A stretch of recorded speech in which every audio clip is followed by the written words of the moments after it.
Hey, I'm Decathlon Gamer, and this is a tutorial video for Pro Cycling Manager 2019. It's a tutorial specifically on rider attributes.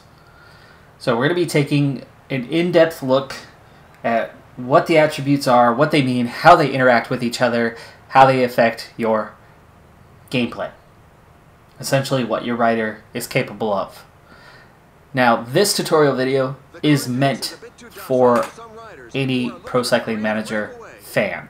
Whether you are new to the game and just trying to get a basic understanding of how this works, or if you're looking for that additional information, you're an experienced player, but you're not quite sure how everything functions together, this video will help everybody out.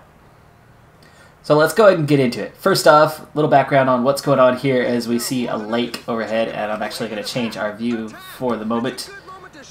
Get a nice open view of what's going on here. This is the Tour de France. It's a one-off. We're just doing one stage. It's stage 17. We're in the mountains. You can see that profile-wise, we are relatively flat through the first third of the stage, and then we have 1, 2, 3 mountains to climb with a downhill finish. Now, I'm not even going to be paying much attention to the races we go through, as we're going to focus on the attributes, but we are playing this stage with Mitchelton Scott. Riders of fame there are the Yates brothers, Simon and Adam in particular. Matteo Trentin, their sprinter. Okay, we'll get into any of that. If you're new to the game, doesn't matter whether you know who these guys are or not, or whether you're a fan of Mitchelton Scott. But let's get into what these attributes are, how they function. First off, every team, every rider has a basic card. So we're with Michael Albacini right now, and Albacini, this is his card. So these are his attributes. But you can see that these green numbers here next to it, these affect those attributes. So we'll quickly get this part out of the way. So this green part is your race day condition, RDC. Albacini has a +3 to that. Now, this is not going to be a video about race day condition, so this will be brief, but main reason for it, he's at 96% fitness. He's probably on a fitness peak right now. The weather appears to be really nice at the moment, though I did not look closely into what the weather would be for the day, but there are various factors that are going to go into what your race day condition is, such as, and this is not entire list, okay, but fitness level, whether you're on a fitness peak or not, your in-form condition, meaning where you're at in the standings in the race, whether it's one of your favorite races, whether as in actual weather, as in the weather in the air, whether it's hot, whether it's cold, whether it's rainy, whether it's snowy, those all factor into what that race day condition is. And then there's a random element to it. Now, the random element is bell curved. It's a +5, -5. It's bell curved with 0 or +1, -1 being the most likely draw, stage by stage, day by day. Now, that race day condition will give a positive or negative effect to your scorecard, to your attributes for that day, for that stage, for the entirety, from the beginning to the end of that stage. Next day, you'll get a new race day condition, next day, and so on. So, Albacini, sitting on a +3, and that's what this number is up here, -1, -2, +5, +3, and so on. Adam Yates, looking very, very strong today with an insane +5. Simon, not his day. Simon Yates has a -2, and you can see that his numbers are in red and negative. Now let's go back to Albacini, since that's who we started talking about. That simple math will determine what your numbers are for the day. So, Albacini, flat, he's a 70, that's his base score, but because of that race day condition, he has a +3, which means on today's stage, Albacini's rating is a 73 on the flat. His mountain rating, a 73. Hill rating, a 79. That's it. That's all we're going to talk about for race day condition. So add or subtract that number from your base rating. If there's nothing, if it's blank, that means there's no change. So it is what it is on their scorecard. Okay, now let's move on. One other of those pieces, and this will be the last time we bring up race day condition, and this will be the first one we talk about. One other piece that affects your race day condition is one of these attributes, just one. That is recovery. So REC is recovery. Albacini has a 68 today, it's a 72. Now this recovery affects absolutely nothing in today's stage. It has zero impact on today's stage. It impacts tomorrow's stage. If this really was stage 17 and we had rolled through the first 16 stages, his placement yesterday and the days before, that recovery number would then affect that race day condition entering today, the fitness level entering today. We'll come back to the fitness later, but recovery affects you going forward. So recovery has no impact on a classic, a one-stage race. What it does affect is the stage races, where you have day by day by day by day, and it affects the next day. The higher the recovery number, the better their recovery, meaning their stamina is going to be higher, and it's going to have less of an impact on the race day condition, meaning it doesn't have a positive impact. There is no positive number race day condition regarding recovery, but there is a negative number, meaning it can bring your race day condition down the longer a race goes on. And it's rumored but not confirmed because Cyanide, the studio that makes the game, is very, very secretive regarding how these things all interact. And the reason why I know this, and the reason why others know this, is testing on their own and within the community. So just trying to pass that knowledge along here. I've done some testing myself, not a lot. Most of this is information that I've gathered through years of playing Pro Cycling Manager. From what I've heard is that the 3-week races, the Grand Tours, Tour de France, stage 17, third week, early third week, the recovery attribute has an impact on any stage race.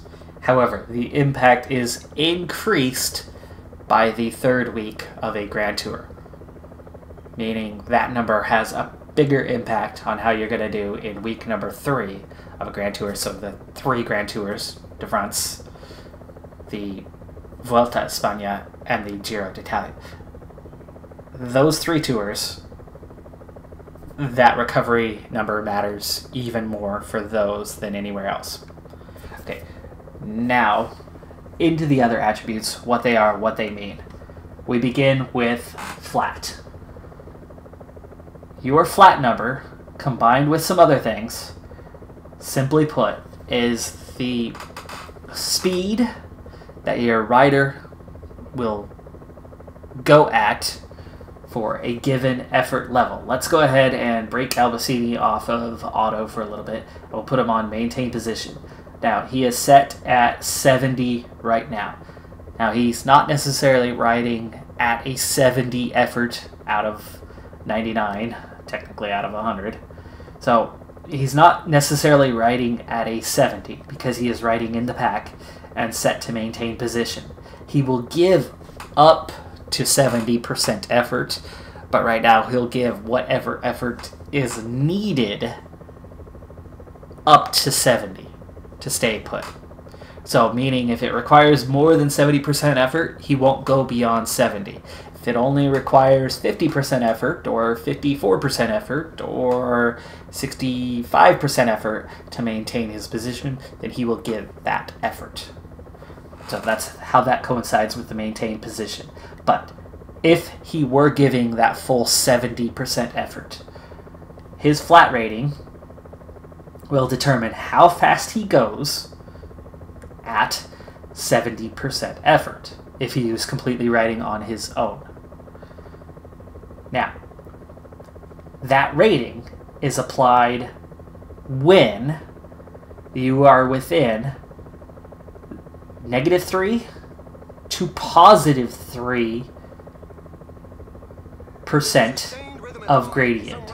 So right now you can see we're hovering between 0 and 1.5 positive, which means we're in the flat right now.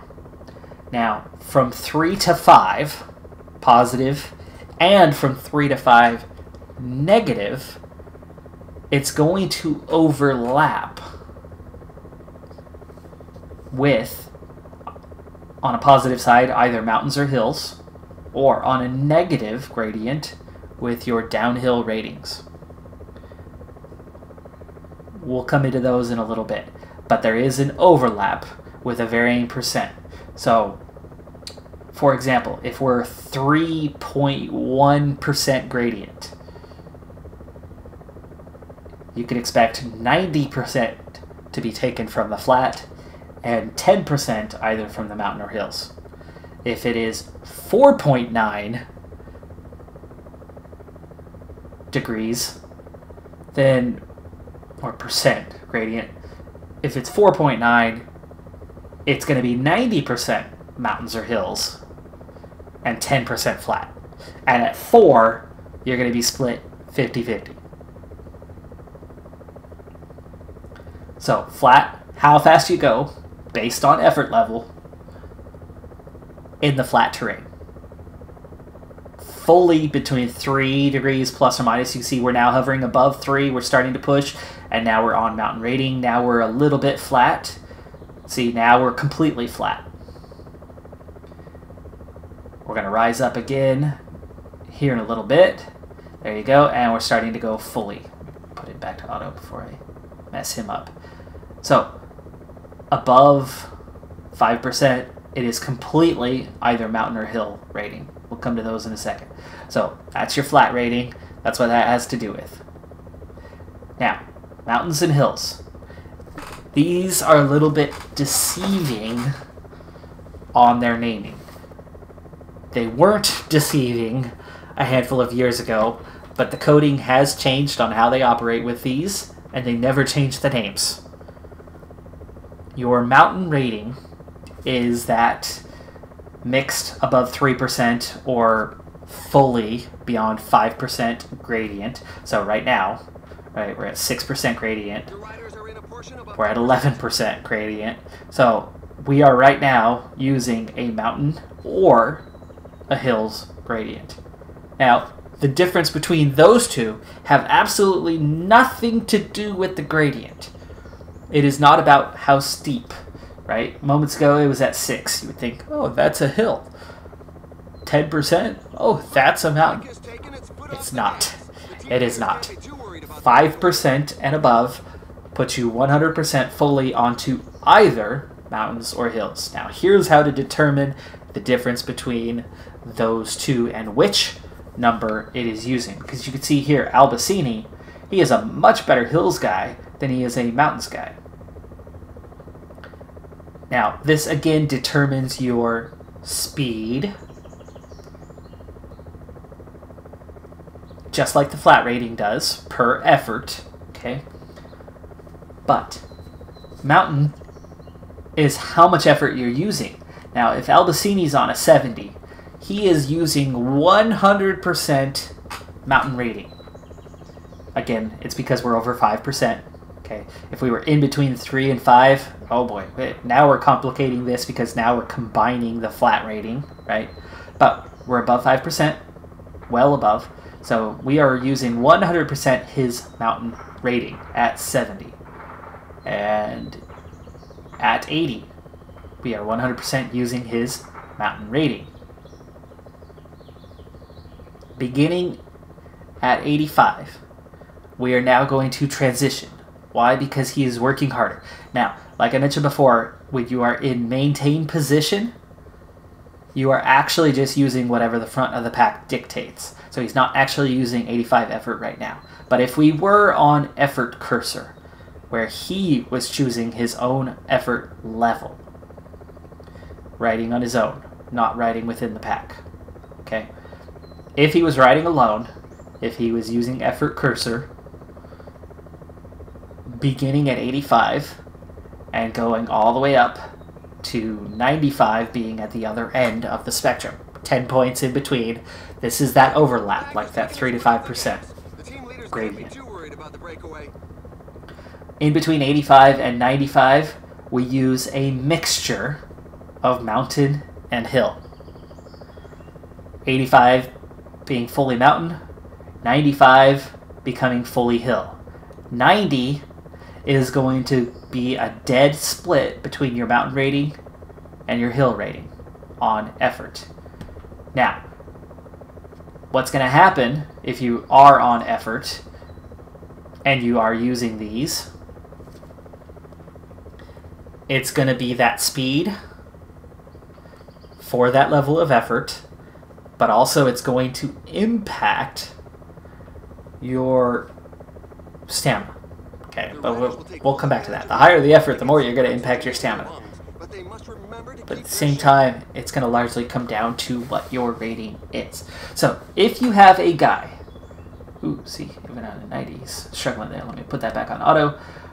If you have a guy like Adam Yates, who is an 80 in the mountains, today an 85 in the mountains, he is going to do fantastic if you hold him at an 85. And he's going to have a really good turn of pace.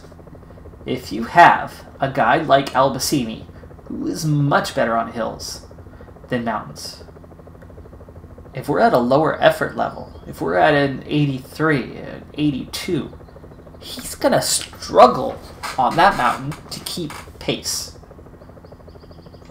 And it's going to require him to either up the effort and then start using his hill rating a little bit, and by upping the effort, it's going to decrease his fitness a little bit faster, his stamina a little bit faster, but he's going to be able to go faster that way.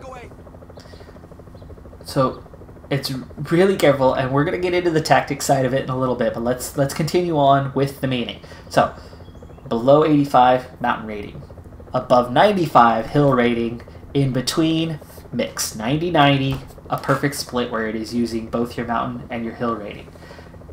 If you are between 3 and 5% on the gradient, then you are combining whatever that combo is with your flat rating. If it's on the downhill, there is no secondary, there's no mountain and hill. Downhill is just the opposite, where anything over 5% is going to use your downhill rating. Now, downhill is a tricky one. There isn't confirmation on this, but there have been some tests done that suggest that downhill has to do more with not your rate of speed going down, which all these other attributes are about your rate of speed per effort. But downhill has more to do with your bike handling through corners, meaning you're going to stay on your bike and not crash with a better downhill rating. You're going to navigate corners more quickly.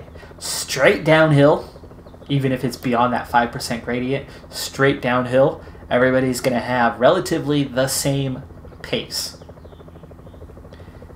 But as you navigate corners, you're going to be faster and less likely to crash with a higher downhill rating. So, uphill, downhill. Below 85% effort, above 95% effort, and flat, that 3% plus or minus, stretching to the overlap of 5% plus and 5% minus. Now, time trial prologue. This stage, stage 17 here, is not a time trial. It is not a prologue. This is a stage race. However, if we were in a time trial, the time trial and prologue rating simply replaces your flat rating, and then everything else functions the same.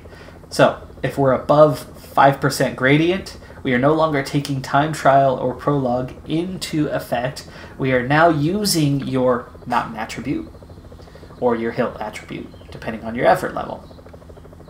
If we are below 5%, we're using your downhill. If we're between 3 and 5%, we're using that combination.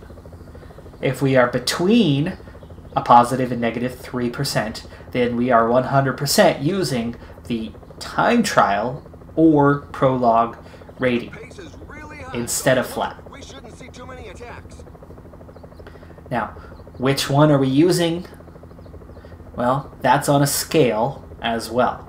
If it is under 5K, the distance, so less than 5 kilometers, you are 100% using the prologue.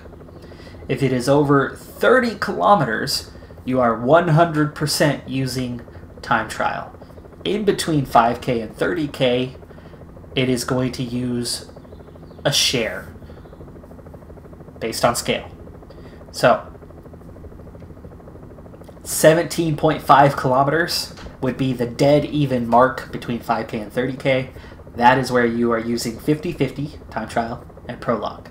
But it's going to scale up or down from there in between. So, for example, if it is a 15 kilometer time trial, you're going to use 60% prologue, you're going to use 40% time trial.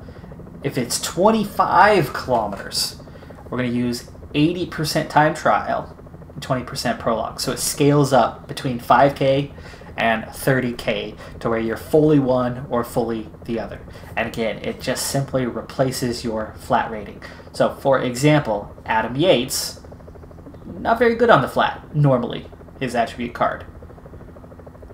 Time trial, prologue, quite a bit better. So Yates is going to do a lot better on the flat in a time trial, whether it's short or long, because he's got a very, very similar rating, than otherwise. Bye-bye, Durbridge. Out the back as we're on climb number 2. It's getting pretty steep here. Peloton, 155 riders. None of this matters. So, that's your time trial rating. It's only used when you are on a time trial. Doesn't matter whether it's team or individual, that will then replace that flat rating. Stage like this stage today, it's not a time trial. These two attributes have literally zero impact today. So that plus 10 on prologue for Adam Yates, it's beautiful. It's a wonderful thing. You love seeing it as a manager of your club, as your cycling club, but doesn't mean a thing. Cobbles, your Cobblestone rating. This one, again, it's speed per effort on the cobbles. So when you go over a cobbled section, that's your speed per effort. So this one, that cobble, if you've been on those cobble stages, they are brutal. They are absolutely brutal in what they do. They have a huge impact on your rider when you hit those cobbles. So even just a couple points in cobble rating has a massive impact when you go over those cobbles. Now, this is another unconfirmed, but one of those things that's been mentioned in a dev diary before is that your cobble rating does do a second thing. It is not just when you are physically on cobble.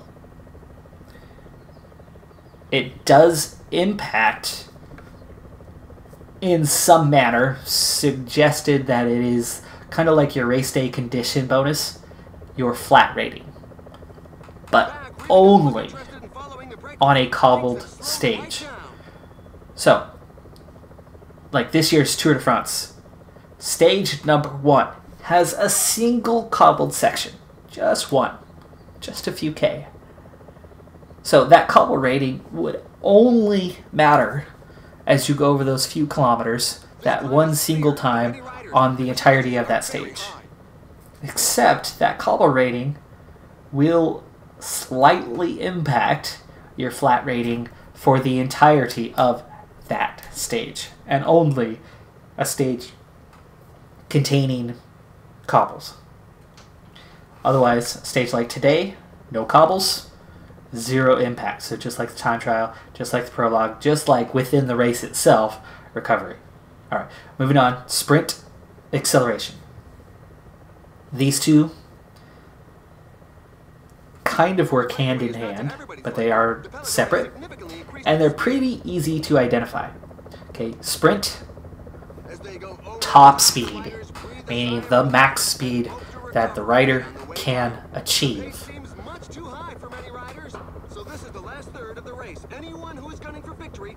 And there's two ways.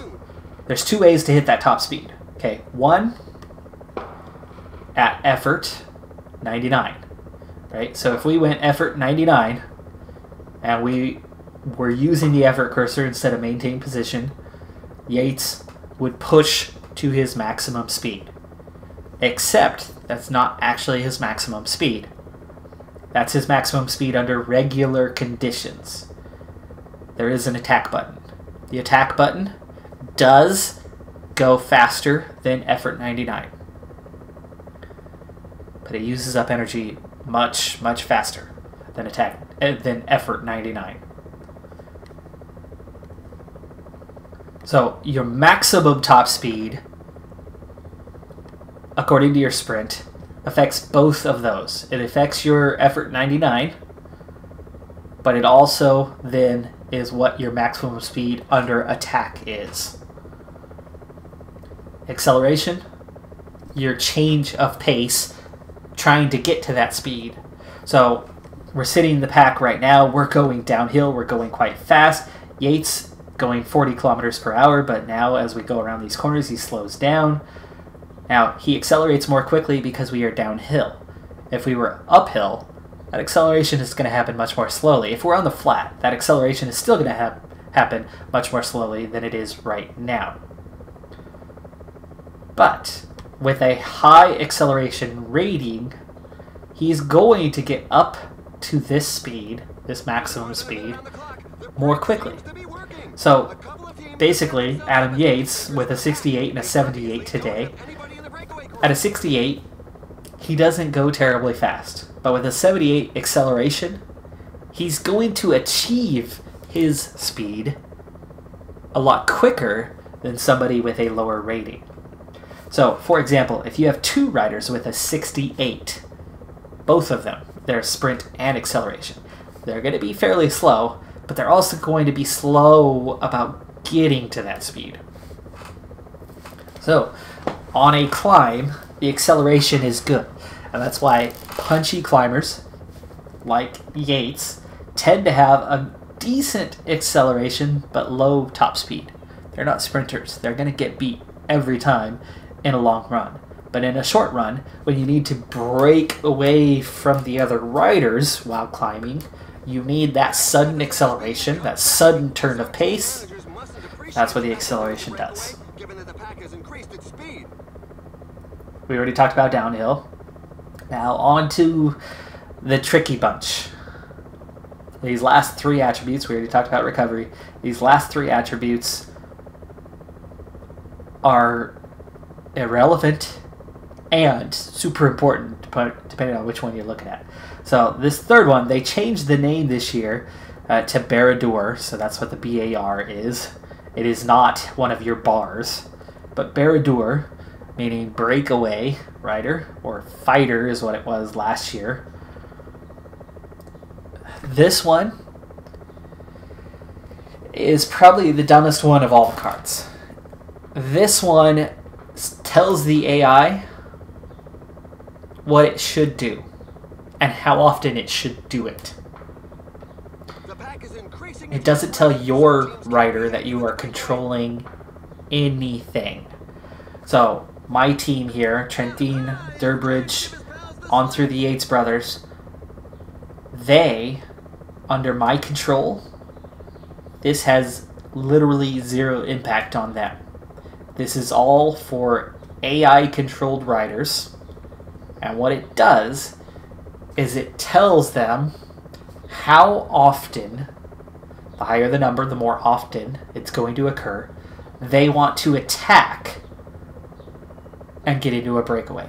Whether that be at the beginning of a stage, or whether that be late in a stage where you only have 2 riders in a break and they're only 15 seconds ahead and you're just about to reel them in, they surrender and there's not much pace in the group and you want to go try to steal the win yourself.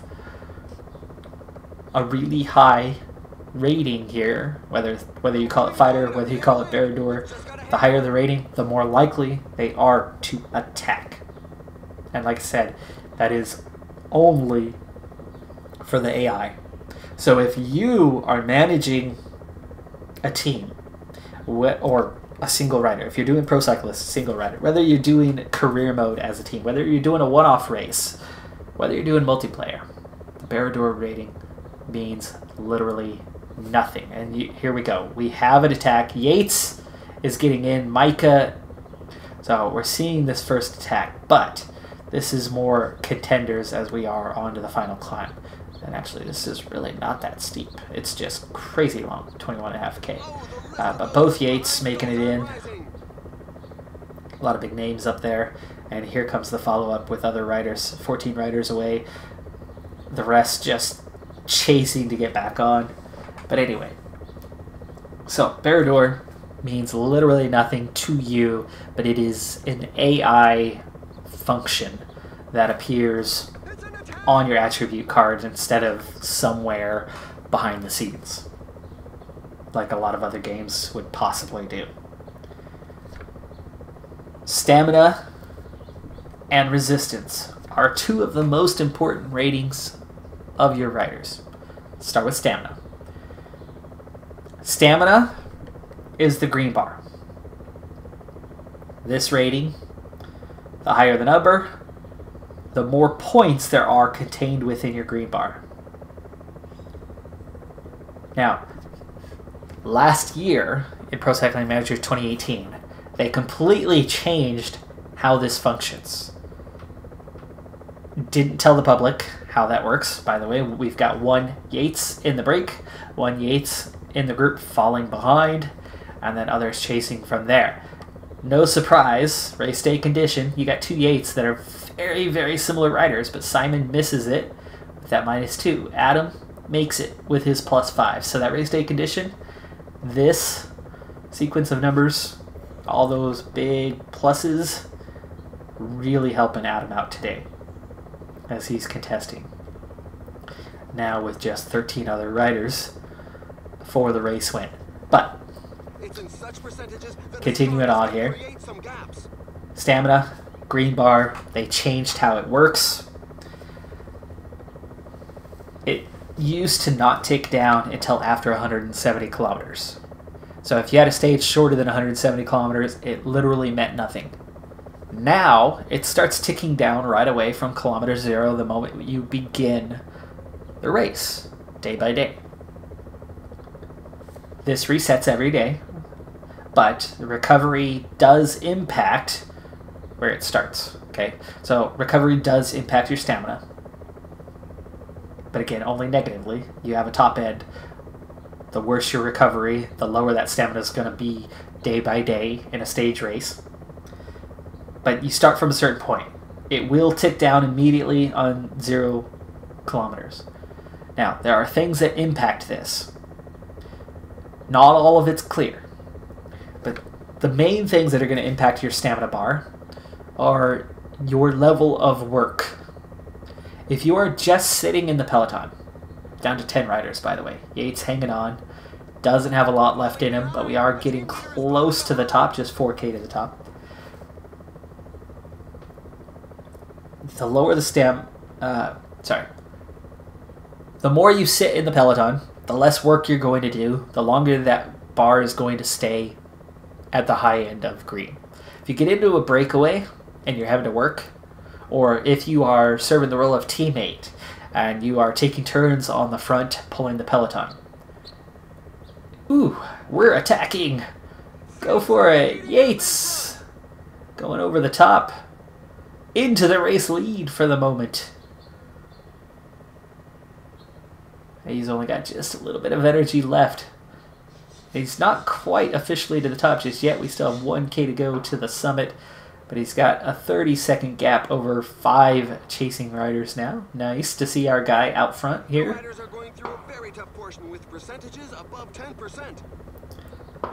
The more work you do,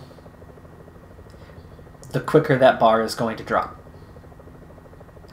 The more you're protected by other riders, the more you're just sitting on in the peloton, the slower the rate of decrease on that. Now, that green bar has literally no impact, whether it's low, whether it's high. It has no impact whatsoever. Yates now out to a 39-second lead and recovering stamina as he's on the downhill, so Yates could be on his way to victory. We'll go ahead and change it to the bike view here. Oh, maybe not that bike. Do we have a bike that's closer? There's the chase group. You guys aren't following Yates himself. Let's just go ahead and ride on board with Yates. There we go. So, can he hang on? He's got a 36-second lead and is descending fast. 10K to go. Could be on his way to a stage win. And we could win this thing without even trying. Nice. A rider is down. Shows you how important that +5 is, though. Stamina means absolutely nothing until 170 kilometers. So, yes, the bar is impacted immediately and throughout. The lower, the less stamina you have left. You can see that Yates has a bit more than everybody else around him. This was a 207-kilometer stage. We broke 170 kilometers a while ago, so that's 37 kilometers. He's already done a little over 30 of those without that. You are going to decrease your yellow bar faster with lower stamina. Much faster. So, Yates on his way to the victory. He's still got 20 seconds, and he's going to claim victory for us. Beautiful, beautiful. Oh, and I got an achievement out of it? Dang. Alright, well, let's go back to an aerial view here, and let's jump back in with Brother Simon on his way down the hill, down the mountain. Alright, so, stamina bar means nothing until you get 170k. The higher your bar is left, the less of an impact it's going to have on your race speed. The lower your bar is, it's going to slow you down in those final kilometers. It's going to make it harder or require more effort to have speed, draining your bar faster. Okay, that's what stamina does. That's what it impacts. So you want a higher green bar. But here's one important note. Your sprint and acceleration, okay, those are not impacted. This is your flat, mountain, hill, and downhill ratings. Or if you had a 170-kilometer time trial, which you don't, it would be that instead of flat. Okay, so this affects those ratings. This turns your rate of speed per effort. Low stamina bar means it's going to lower what you're capable of doing at the same effort level. Otherwise, no impact doesn't mean anything.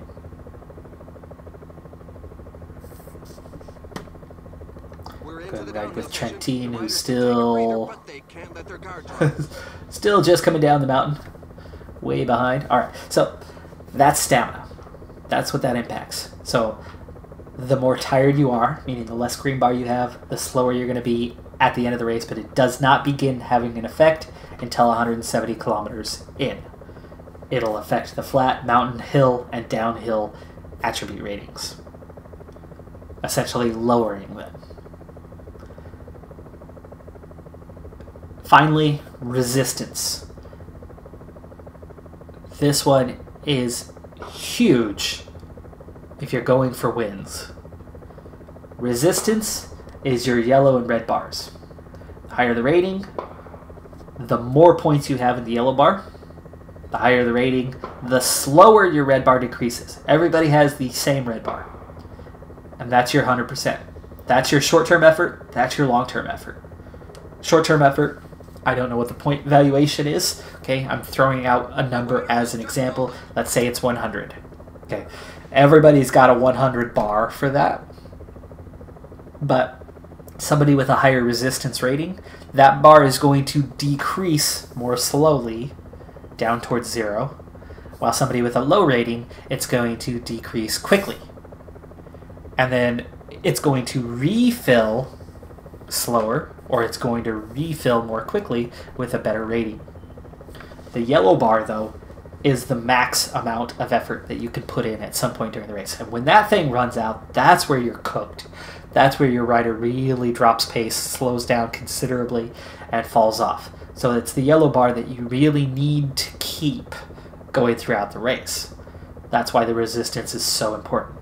Once that yellow bar is gone, you're done. Now, it can recover over time, but you're usually so far behind at that point that it doesn't matter anymore, so it's really hard to recover once that's happened. So resistance, big, big, big stat. That one, they decrease or increase essentially the same for everyone, but the higher the resistance, the more you're working with in that area. And that all comes down to putting in those efforts, the attacks, the 99 efforts.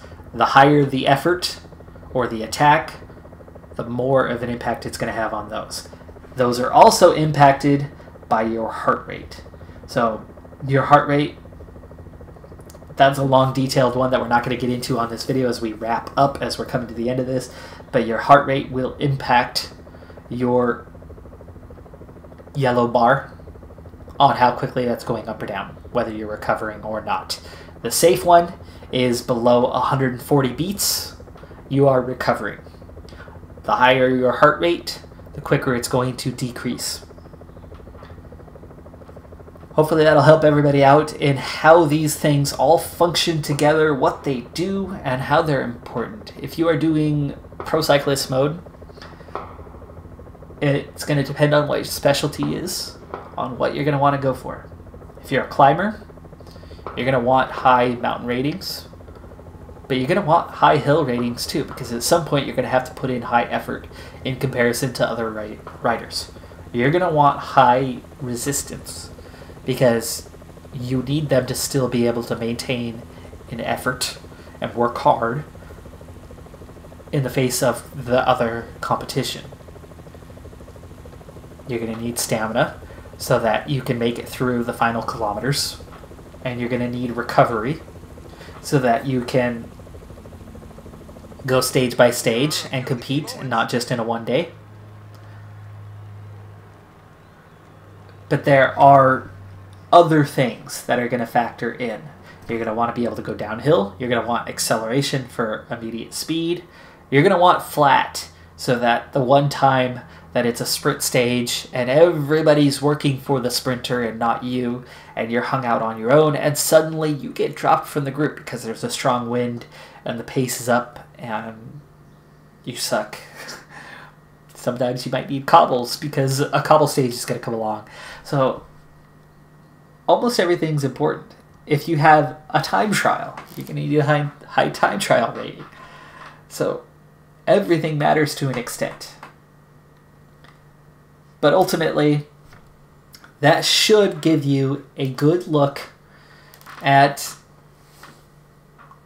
how these attributes function with one another. And if you have questions, leave them in the comments below, and I'll try to answer those. And with the help of the community, we can try to address those concerns, needs. But flat, comfortably between 0 and 3% gradient. Mountains to hills or downhills above 5, overlapping in between 3 and 5. Stamina, affecting the effort above 170k. Resistance, your yellow and red bars. More resistance, better yellow bar. longer you can hang in there in stages. Time trial and prologue replacing flat.